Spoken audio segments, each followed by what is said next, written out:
हरे Krishna everyone. हम श्रीमद् भगवत गीता के 5वें अध्याय के 24वें श्लोक का वर्णन करने जा रहे हैं। इससे पहले वाले श्लोक में हम लोगों ने जाना कि वेग को कंट्रोल क्यों करना चाहिए। वेग मतलब अर्ज, से एकदम से इच्छा हुई क्रोध करने की या बोलने की, अननेसेसरी की टॉक, है ना, उसको कैसे कंट्रोल करना चाहिए उसके विषय में हम लोगों ने डिस्कस किया, है ना।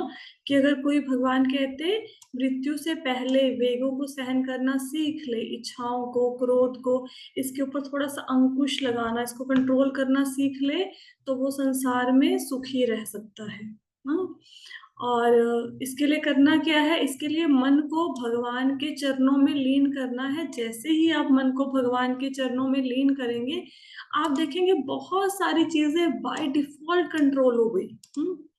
अब जैसे एक बहुत सुंदर उदाहरण है। अ, आज जो कार्तिक का फर्स्ट डे है, कार्तिक मंथ का, तो आज जैसे आपने जीवन को जिया और जैसे पहले जी रहे थे, कोई अंतर लग रहा है किसी को?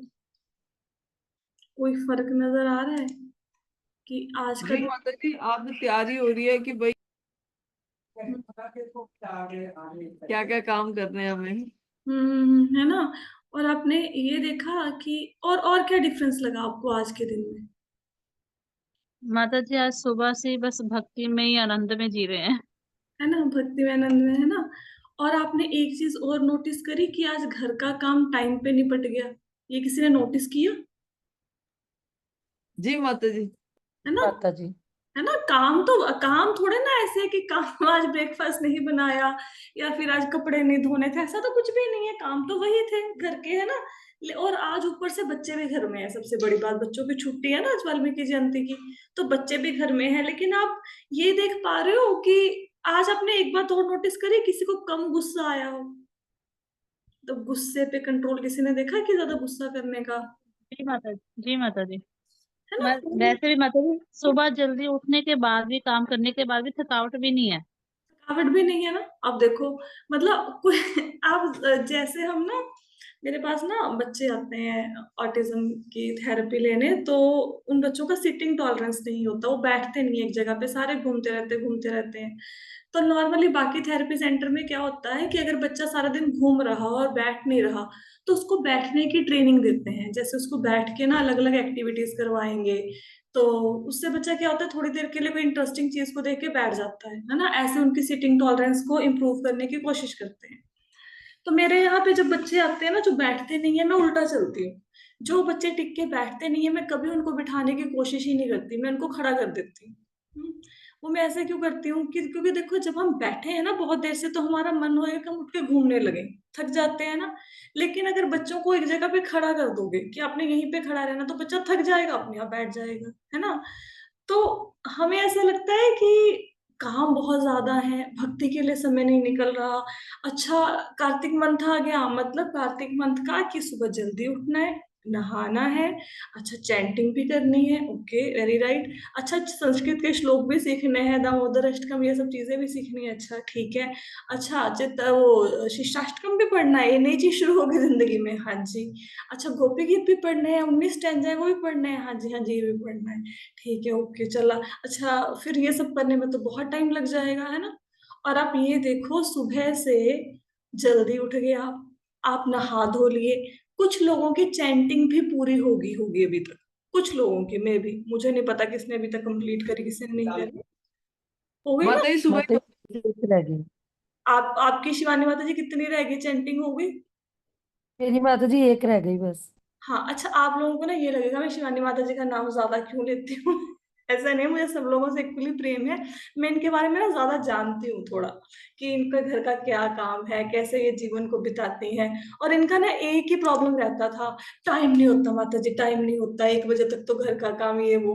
तो इसलिए मैं इनसे ज्यादा पूछती हूँ। जब इनके जीवन में परिवर्तन आता, तो मुझे ऐसा लगता है जो भी एक वुमेन का, एक पूरा समाज में एक वर्ग है स्त्रियों का, जो सोचता है कि हम घर के कामों में इतना बिजी हैं कि हम भक्ति के लिए समय नहीं निकाल सकते, ये उस धारणा को तोड़ने की कोशिश है। ये आपके मन में वहम है। हम लोग एक्चुअली ना लिथार्जिक एटीट्यूड से, आलसी तरीके से काम को ना लिंगर ऑन करते जाते हैं। और जब हमारे मन में आ गया, देखो कहाँ सुबह की एक क्लास लगानी थी, कहाँ आपकी 3 क्लासें हो गई हैं, सुबह भी लगानी है, दोपहर में भी लगानी है 1 घंटे की क्लास, और शाम को भी लगानी है। मतलब 3 घंटे तो आपके जीवन से आपको पक्का ही चाहिए ना। सुबह उठना भी है, काम भी करना है, और इतना करने के बाद भी कोई थक ही नहीं रहा भाई, किसी को नींद ही नहीं आ रही, और अंदर से इतनी खुशी हो रही है कि पता नहीं, जैसे आज ना कुछ मिल गया हमें, ऐसा लग रहा है कोई नया सा जीवन शुरू हो गया, है ना। ऊपर से कार्तिक मंथ, अब सोचो, कार्तिक मंथ में तो एक श्लोक भी पढ़ लोगे ना भगवत गीता का, वो भी पता नहीं कितने गुना आपको फल देगा। और यहाँ पे तो पूरा का पूरा गोपी गीत के 19 स्टैंजा। चलो ठीक है, आपने संस्कृत में नहीं पढ़े कोई दिक्कत नहीं, लेकिन हिंदी में तो आप लोगों ने पढ़े ना, आपने ही पढ़ा गोपी गीत को, जो जिंदगी में कभी पढ़ा नहीं था। आप ये बताओ, आज से पहले कभी गोपी गीत को पढ़ा था आपने? पढ़ा किसी ने? नहीं माता जी, नहीं नहीं माता पढ़ा जी। ना। और पढ़ा भी होएगा तो रट्टा टाइप पढ़ा होगा, अर्थ तो समझने की कोशिश ही नहीं करी होगी। वो भी कर लिया, और सब कुछ करने के बाद अब हम क्या है, अब हम फ्री हैं। Now we are free. और अभी हमारे पास पूरे दिन का समय पड़ा है। अभी कितने बजे हैं? अभी तो 4:30 बजे के, 3:30 4 बजे है ना। तो अभी हमारे पास रात तक, क्योंकि हम रात को अप्रोक्सीमेटली 11 बजे सब लोग सोते हैं, मेरे ख्याल से तो यही रूटीन है सबका, है ना। तो हमारे पास अच्छे खासे 7-8 घंटे और पड़े हैं, जिसमें हम और भी कोई ना कोई भक्ति कर सकते हैं। सी, ये सिर्फ ब्रेन को एक कमांड देने की जरूरत होती है कि ये करना है। तो कैसे संभव हो पाया ये सब कुछ? जब आपने भक्तों की संगति की। अच्छा, अकेले करके देखो, हम सारी क्लासें पूछना भी बंद कर देते हैं, सब कुछ बंद कर देते हैं। अब कह दिया ना, आपको बता दिया कि ये 4-5 चीजें हैं जो कार्तिक मंथ में करनी जरूरी होती हैं, आप कर लो। आपको सब कुछ पता लग गया, दीपदान का पता लग गया है, उठने का पता लग गया है, गीता भागवत पढ़नी है समझ आ गया, सारे श्लोक वगैरह सब बता दिए, गीत मतलब गोपी गीत दामोदराष्टकम पढ़ना है सब बता दिया। अगर क्लास बंद कर दें ये वाली, तो आपको लगता है आप ये सब कुछ कर पाओगे? नहीं माता जी, आप जैसे जैसे तो बता रहे हो वैसे कर रहे हैं हम लोग। जी माता जी, आप डंडा लगा देते हो तो चल रहे हैं सारे। ये ना एक्चुअली शो पता क्यों पा रहा है, ये भक्तों के संग से हो रहा है। भक्तों का संग, भक्तों का संग पता है क्या होता है? भक्तों का संग होता है लोकल ट्रेन का डिब्बा मुंबई की। आपको ट्रेन में एंट्री नहीं करना भाई, पैर हिलाना ही नहीं। इतनी भीड़ होती है, सिर्फ खड़े हो जाओ प्लेटफॉर्म पे, इतना धक्का पड़ेगा, इतना धक्का, आपको समझ नहीं आएगी कब मैं ट्रेन के अंदर पहुंच गया। तो जब भक्तों की संगति होती है, एक दूसरे का साथ होता है, तो हम जीवन में आगे प्रोग्रेस कर पाते हैं। तो आप ये देखो कि आप में से आज किसी ने अपने किसी वेग को कंट्रोल करने की कोशिश करी? ना। किसी ने क्रोध को कंट्रोल करने की कोशिश करी? मन की मांगों को कंट्रोल करने की कोशिश करी? नहीं, कुछ नहीं किया। क्या किया फिर? थोड़ा सा भगवान के चरणों में ध्यान लगा लिया। इतना करने से वेग सारे साइड पे हो गए, सारे वेग अब साइड पे हैं। क्यों? क्योंकि मन लग गया ना भगवान में, अब किसी और चीज में मन जा नहीं रहा। अब आज के दिन में आप कोशिश करना किसी फ्रेंड को कॉल करके उससे बातें करने की। मैं 200% दावे के साथ कहती हूँ, आपके मुख से शब्द नहीं निकलेंगे गप्पे मारने के लिए। अब बात ही नहीं कर पाओगे, चेतना कॉन्शियसनेस प्योर होगी ना। कैसे बातें करोगे, कैसे दुनियादारी की बातें करोगे? ऊपर से पता है किसी का फोन भी आ जाए, आपको ये होगा अरे मेरी क्लास का टाइम हुआ पड़ा है, ये कहाँ से फोन करके बैठी है, कैसे इससे पीछा छुड़ाऊं। वही फ्रेंड्स जिनसे हम गप्पे लड़ाते थे वो हमें बोझ लगने लगेंगी अभी। ठीक है, समझ आए वेगों को कैसे कंट्रोल करना है? कुछ नहीं है, कोई एक्स्ट्रा एफर्ट नहीं, सिंपल भगवान के चरणों में ध्यान लगाओ। और जो इस रेस में भी पार्टिसिपेट जिन लोगों ने नहीं किया, जो सिर्फ हमारी बातों को सुन रहे हैं, उनको समझ नहीं आ रहा होगा कि अब हो क्या रहा है, ये कौन सी बातें कर रहे हैं। कल के क्लास में हमने ये बताया था कि भाई चातुर्मास चल रहा है, सॉरी कार्तिक मंथ चल रहा है, कार्तिक मंथ का महीना पवित्र होता है। कल उसकी इंपॉर्टेंस मैंने बता दी है, जिसने नहीं सुनी वो यूट्यूब पे लेक्चर पढ़ा उसको उठा के सुन लो, ठीक है। फिर हम लोगों ने कल एक प्रण लिया था कि आज सुबह हम लोग 4 बजे से पहले पहले उठ जाएंगे, मैक्सिमम टू मैक्सिमम 4:15 4:30 बजे तक हम तैयार होके बैठ जाएंगे। तो सब भक्तों ने आज वही किया, सब तैयार होके बैठ गए, ठीक है, अपना टाइम पे नहा धो के। इतना करने मात्र से इतना परिवर्तन आ गया उनके जीवन में कि जो भक्त कभी, मैं कहती हूँ, खोल के नहीं देखते थे बुक्स को, वो आज सब कुछ उनका पढ़ना पढ़ाना समझना समझाना माला सब कंप्लीट करके बैठ गए हैं। जिन लोगों की माला रात को 11 बजे तक पूरी होती थी वो सब फ्री हो गए हैं करके। तो आप भी इसमें पार्टिसिपेट कर सकते हैं। आपने कैसे करना है, कुछ नहीं करना, सुबह एक अलार्म लगाओ कि मेरे सुबह जल्दी उठना है, आपसे नहीं उठा जा रहा, आप हमें बताओ, हम आपको वेकअप कॉल दे देंगे, हम कॉल करके उठा देंगे। उठो, हमारे साथ आप भी बैठ जाओ भाई, जैसे हम बैठे हैं भगवान का नाम लेने, आप भी बैठ जाओ। उसके बाद हम फिर ना हमारे हाथ चलते हैं रसोई के काम में, फटाफट फटाफट फटाफट, एक टाइम पे दो दो काम करते हैं हम। क्यों? क्योंकि हमने 12 बजे फिर से जूम पे मिलना है, उस पे क्या करेंगे, फिर से भगवान के नाम की चर्चा करेंगे, फिर फटाफट काम निपटाते हैं। क्यों? क्योंकि हमने 3:30 बजे फिर मिलना है। तो ये कर रहे हैं आजकल हम। क्यों? क्योंकि कार्तिक का महीना है भाई, और कोई मामूली मंथ नहीं है। राधा रानी को जो प्रिय है, जो कृष्ण को प्रिय है, वो मंथ चल रहा है, तो उनकी खुशी के लिए हम कर रहे हैं। तो जो भक्त नहीं पार्टिसिपेट कर रहे हैं वो कर सकते हैं, ठीक है। और माता माता जी आज 12 बजे की पासवर्ड मांग रहा था, पासवर्ड तो सेम पता नहीं सेम दिया। पासवर्ड, सेम हाँ पासवर्ड, जी, अच्छा सेम पासवर्ड सेम है पासवर्ड। माता जी। हाँ, नहीं तो मैं ना जूम का नया लिंक क्रिएट कर देती हूँ, उसमें पासवर्ड नहीं मांगेगा। मैं आपको एक नया लिंक कल से हाँ तो क्रिएट आज कर देती पासवर्ड मांगा मैं तो। हूँ। हाँ, नहीं नहीं, मैं वो कर देती हूँ, ठीक है। और आपको पता है, जिन लोगों ने ये दामोदर अष्टकम को सीखा है, उनका संस्कृत से कोई लेना देना ही नहीं है भाई। उनको संस्कृत का नाम सुन के पसीने छूट जाते हैं। और जब मैं ऑडियो सुनती हूँ, एक्चुअल में आप लोग बहुत अच्छा, मतलब जैसे फ्रेशर है ना, फिर भी फ्रेशर को अगर मैं जज करूं तो बहुत अच्छा गा रहे हैं। ऐसे ही लगे रहो। जो जोश आज है वो 30 दिन तक ऐसे ही चलना चाहिए, जो जोश ठंडा नहीं पड़ना चाहिए, ठीक है। Now coming to our shloka 5.24। वेग तो हमें समझ आ गया कैसे कंट्रोल करने हैं, ठीक है। हाँ, श्लोका है, योऽन्तः सुखो अंतरात्मा, ज्योऽन्तः सुखो अंतरारामस्, तथान्तर्ज्योतिरेव च, स योगी ब्रह्म निर्वाणम ब्रह्मभूतो अधिगच्छति। जो अंतःकरण में सुख का अनुभव करता है, जो कर्मठ है, जो अंतःकरण में ही रमन करता है, तथा जिसका लक्ष्य अंतर्मुखी होता है, वह सचमुच पूर्ण योगी है। वह पर ब्रह्म में मुक्त पाता है और अंतोतगत्वा ब्रह्म को प्राप्त होता है। इस श्लोक का अर्थ क्या है? यहाँ पे ऐसे योगी की बात की जा रही है जिसको बाहरी चीजों में सुख नहीं मिल रहा, लेकिन फिर भी वो सुखी है। वो कैसे सुखी है? वो अपने अंदर भगवान का ध्यान करके सुखी है योगी। तो ऐसा योगी जो सुख का अनुभव अंदर कर रहा है, क्यों? क्योंकि अंदर से भगवान का नाम जाप, भगवान का ध्यान चल रहा है। और जिसका लक्ष्य क्या है? अंदर से खुशी प्राप्त करना। कैसे खुशी प्राप्त करना? भगवान का ध्यान करके। वही वास्तव में योगी है। और वो उसका फिर होता क्या है ऐसे योगी का, जो अपने अंतःकरण में आनंद को प्राप्त करता है? उसका क्या होता है? उसका ये होता है कि भाई वो अंत में मुक्ति को प्राप्त कर लेता है।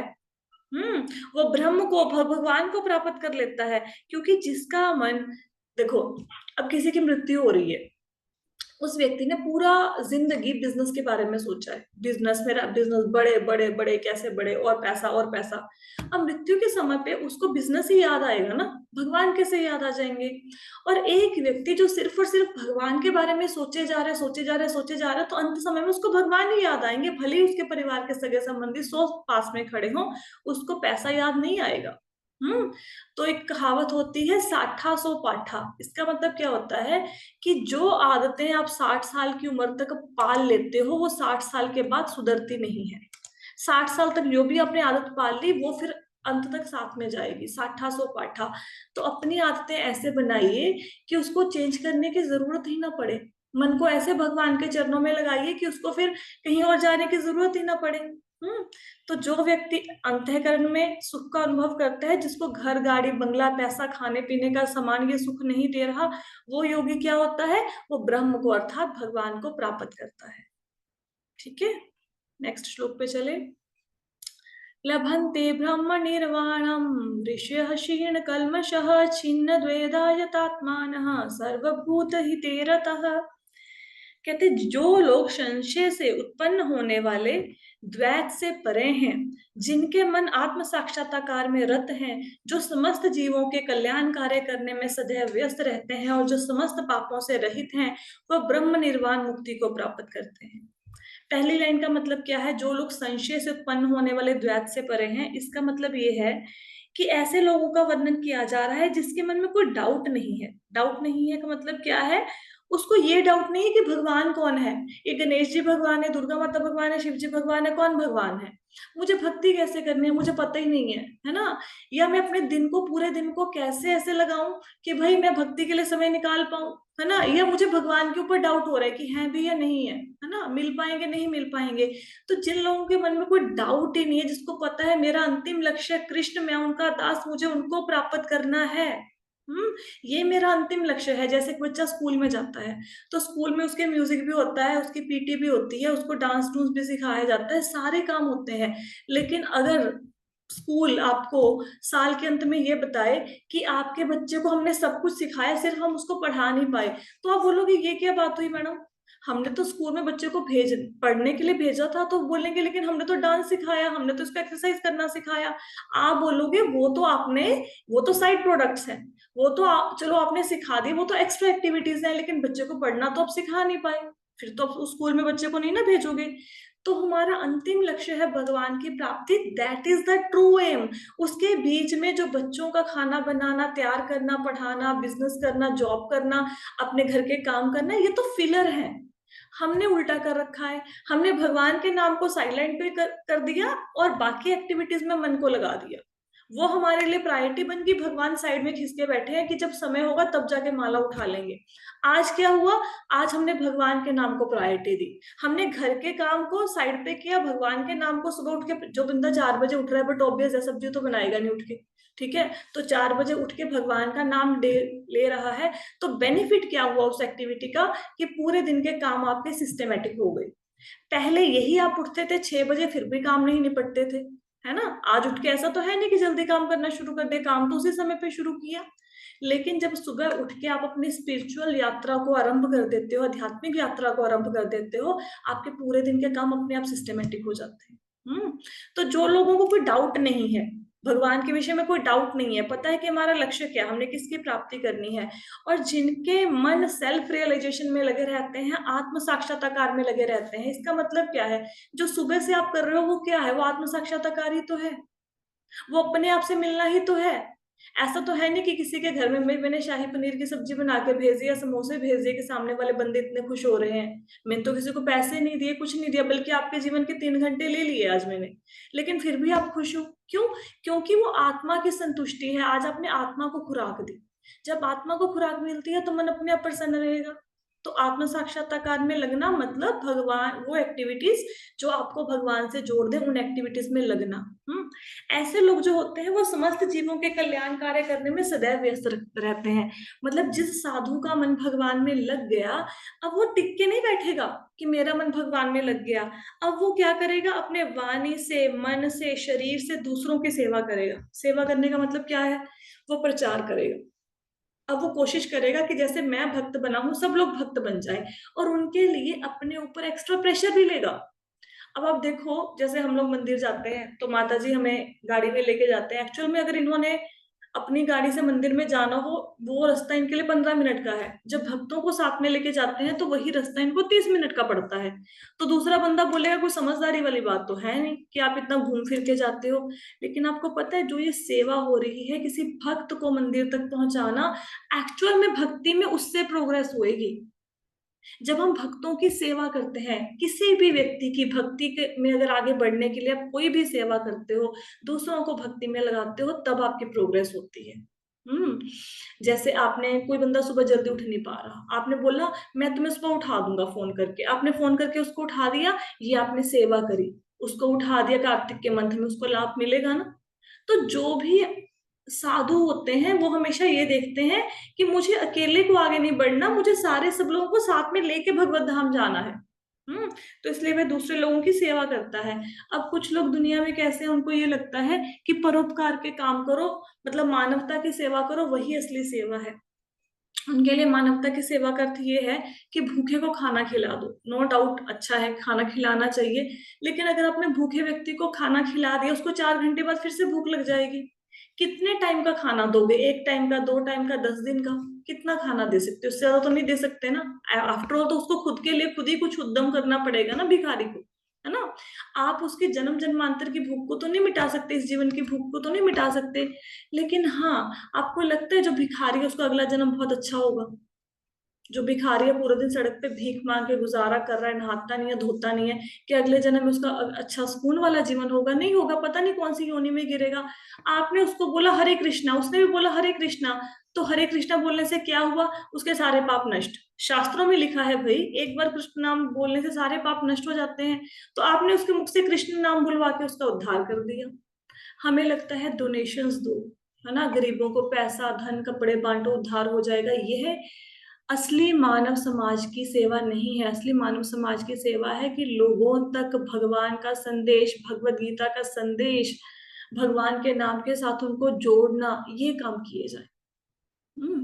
तो ऐसा पता लग गया, जो साधु होता है, जिसको कोई डाउट नहीं है, जो अंतःकरण में मतलब इंटरनली वो खुश है, वो क्या करता है? दूसरे व्यक्तियों का भला करने के बारे में सोचता है। भला कैसे करता है? दूसरे लोगों का कल्याण कैसे करता है? उनको भगवान से जोड़ता है। जो समस्त पाप से रहित है। अब जब कोई बंदा इतनी सेवा करेगा, खुद भी भगवान का ध्यान कर रहा है, लोगों को भी भगवान के साथ जोड़ रहा है, बट ऑब्वियस है कि उसके पाप सारे खत्म हो जाएंगे भाई। ठीक है, तो जब पाप खत्म हो गए, खुद ने भक्ति करी, लोगों को भक्ति पे लगाया, तो अंत में क्या होगा? उसकी मुक्ति हो जाएगी। इसमें तो कोई संशय ही नहीं है कि उसकी मुक्ति नहीं होगी, है ना। नेक्स्ट चलते हैं, श्लोका 5.26। काम क्रोध विमुक्तानां यतीनां यत चेतसाम् अभितो ब्रह्म निर्वाणं वर्तते विदित आत्मनाम। जो क्रोध और समस्त भौतिक इच्छाओं से रहित हैं, जो स्वरूप सिद्ध आत्म संयमी और संसिद्धि के लिए निरंतर प्रयास करते हैं, उनकी मुक्ति निकट भविष्य में सुनिश्चित है। कि जो व्यक्ति अपने क्रोध को, इच्छाओं को कंट्रोल करने की कोशिश कर रहा है, जो साधु पुरुष, जो संयमी है, और परफेक्शन की कोशिश करे। परफेक्शन का मतलब क्या होता है? परफेक्शन का मतलब होता है अपने अल्टीमेट परफेक्शन क्या है? भगवान के चरणों में ध्यान को लगाना, भगवान की प्राप्ति, जो उसके लिए प्रयास करता है, आत्म संयमी है, जो सेल्फ रियलाइज्ड पर्सन है। स्वरूप सिद्ध मतलब सेल्फ रियलाइज्ड। सेल्फ रियलाइज्ड का मतलब क्या होता है? जिसको ये पता होता है कि मैं शरीर नहीं, मैं आत्मा हूं, मेरे को उसकी खुशी के लिए काम करना है। आत्मा के लिए I have to do something. अब तक मैंने जीवन शरीर को दिया, अब मुझे नॉलेज हो गई, अब मैं शरीर के लिए उतना ही काम करूंगा जितना जरूरी है, अब मैं समय आत्मा को दूंगा। जिसको ये पता लग गया, तो उसकी मुक्ति निश्चित है। इसमें तो कोई डाउट ही नहीं है कि जो अपने क्रोध पे, इच्छाओं पे कंट्रोल कर ले, जिसको सेल्फ रियलाइजेशन हो जाए, है ना, जो पेशेंस के साथ काम करे, जो परफेक्शन के लिए, भगवान की प्राप्ति के लिए कोशिश करे, बट ऑब्वियस है कि उसकी मुक्ति पक्का हो जाएगी। मुक्ति की टेंशन लेने की जरूरत नहीं है, क्योंकि भक्ति, जो मुक्ति है वो भक्ति की दासी है। जो मुक्ति है वो भक्तों के दरवाजे पर हाथ जोड़ के खड़ी रहती है कि आइए मैं आपकी सेवा करूं। और भक्त कहता मुझे चाहिए नहीं हो तुम, मुझे भगवान की सेवा चाहिए। भले ही भगवान मुझे नरक में फेंक दे, मुझे भगवान की सेवा चाहिए। मुझे नहीं चाहिए स्वर्ग, मुझे बैकुंठ भी नहीं चाहिए, कुछ नहीं चाहिए। मुझे बस भगवान की सेवा दे दो, चाहे स्वर्ग में रखो, नरक में रखो, आप मुझे निम्न योनि में डालो, उच्च योनि में डालो, बस भगवान की सेवा देना हर जगह पे। और जो लोग भगवान की सेवा करते हैं, उनसे पूछ के देखो कितना आनंद आता है। मतलब कुछ नहीं मिल रहा, कोई पैसा नहीं मिल रहा, कोई ऐसा नहीं अच्छे अच्छे पकवान मिल रहे हैं, कुछ नहीं। भगवान की सेवा करते हैं, इतना आनंद आता है ना कि वो आनंद दुनिया की किसी चीज में नहीं आ सकता। राइट, आगे चले। अब यहाँ पे एक बहुत सुंदर प्रभुपाद जी एग्जाम्पल देते हैं अपने परपट में। प्रभुपाद जी लिखते हैं कि मछली, कछुआ और पक्षी केवल दृष्टि, चिंतन और स्पर्श से अपने संतानों को पालते हैं। हे पद्मज, मैं भी उसी तरह करता हूँ। प्रभुपाद जी ने 3 एग्जाम्पल्स दी हैं, मछली, कछुए और पक्षी का। जो मछली होती है, मछली जो अपने बच्चों को बड़ा करती है, वो सिर्फ मछली देखती रहती है बच्चों को। मछली के देखने मात्र से बच्चों का पोषण होता है। जैसे इंसानों में बच्चों का पोषण कैसे होता है? माता दूध पिलाती है। लेकिन अगर मछली की बात करें, मछली सिर्फ देखती है, बच्चों को देखने मात्र से बच्चों का पोषण हो जाता है, बच्चों की देखभाल हो जाती है। जो कछुआ होता है, कछुआ ना धरती पे आकर अंडे देता है। ठीक है, वो अंडे देता है, उसको छुपा देता है, फिर वो जल में चला जाता है, वहां पर सिर्फ अंडों के बारे में सोचता है। ऐसा नहीं कि कछुआ के अंडों को खाना देके जाता है ना, बस अंडे दे दिए, सिर्फ मन में उसके बारे में सोचता है कि मेरे बच्चे ठीक ठाक होंगे, कैसे होंगे। ठीक है, तो सोचने मात्र से कछुए के जो बच्चे हैं, वो अंडों के अंदर उनका पोषण हो जाता है। जो पक्षी होते हैं, पक्षी क्या करते हैं, पक्षी अंडों के अंदर कोई खाना तो दे नहीं सकते, तो पक्षी अपने पंखों की सहायता से सिर्फ वो ना पंखों को फड़फड़ाते हैं अंडों के ऊपर, तो सिर्फ पंखों को फड़फड़ाने से उनके बच्चों का पोषण हो जाता है। इसी प्रकार हम गोलोक वृंदावन से, जैसे मछली बच्चे से दूर है, कछुआ जल में है, उसके अंडे पड़े हैं बाहर जमीन पर किसी रेत में दबे हुए, पंछी है, पंछी अपने बच्चों के पास नहीं है, दूर है, लेकिन सिर्फ चिंतन मात्र से, सिर्फ देखने मात्र से बच्चों का पोषण हो रहा है। उसी प्रकार हम भी भगवान के धाम से बहुत दूर हैं, भगवान के धाम में इस समय नहीं है ना, उनसे दूर है, लेकिन अगर हम चिंतन करें, अगर मन में सोचें, तो हमारा ये चिंतन भगवान के विषय में दिन रात सोचना, ये हमें भगवान के धाम तक पहुंचा देगा। तो यही अवस्था ब्रह्म निर्वाण कहलाती है। ब्रह्म निर्वाण मतलब भौतिक दुखों से छुटकारा, जन्म मृत्यु के चक्कर से छुटकारा और भगवत धाम की प्राप्ति। तो चाहे भगवान के धाम से बहुत दूर है, भगवान का धाम तो बहुत दूर है ना यहाँ से, पहले कितने सारे लोग हैं, फिर ब्रह्म ज्योति, फिर आगे कितने सारे लोग हैं, फिर गोलोक वृंदावन है, भगवान बहुत दूर है। लेकिन जैसे ही चिंतन करोगे, भगवान 1 मिनट में मतलब सामने होते हैं, और आपको नजर भी आते होंगे, अनुभव तो होता होगा ना, लगता तो है ना कि भगवान आसपास ही है कहीं। नेक्स्ट श्लोक है, काम क्रोध विमुक्तानां यतीनां यत चेतसाम् अभितो ब्रह्म निर्वाणं वर्तते विदितात्मनां। जो क्रोध और समस्त भौतिक इच्छाओं से रहित, ये मैंने नेक्स्ट श्लोक का तात्पर्य गलत कर दिया, 1 मिनट, 27, 28, ठीक है, ये ना श्लोक, इसकी स्लाइड्स बननी रहेगी, स्लाइड्स तो मेरी यहीं पे खत्म हो गई, ठीक है, क्योंकि स्लाइड्स नहीं है तो बाकी के 3 श्लोक ना हम कल कर लेंगे, क्योंकि ये स्लाइड्स 27 तक बनी है, इसके बाद बन नहीं पाई, 26 तक ही बनी है इनफैक्ट। तो 3 श्लोक रह गए हैं इस पूरे चैप्टर के, तो ये श्लोक हम लोग कल देखेंगे, ये सारे श्लोक, ठीक है। अब 1 मिनट के लिए पहले मैं रिकॉर्डिंग को करती हूँ स्टॉप।